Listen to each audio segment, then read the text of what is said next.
Колку младите се запознаени со родовото базирано насилство? Дали знаат да го препознаат и да се заштитат на правиот начин?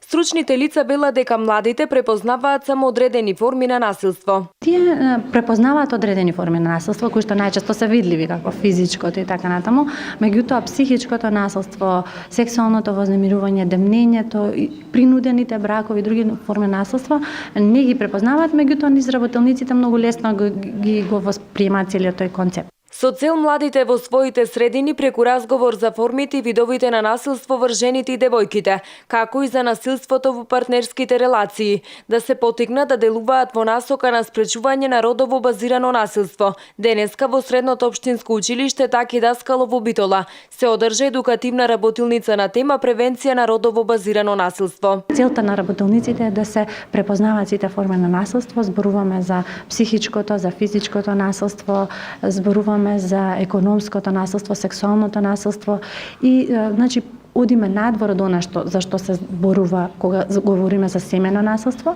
бидејќи родово базираното насилство, значи не зборуваме само за формите на семено насилство, туку опфаќа сет форми на насилство кои што најчести жртви за жените, а некогаш може да се случуваат и во јавниот простор, сексуалното насилство, демнењето. Едукативната работилница се организира во рамките на меѓународната кампања 16 дена активизам против родово базирано насилство, која секоја година се одвива од 25 ноември до 10 декември, а која има за цел зголемување на јавната свест за насилството врз жените.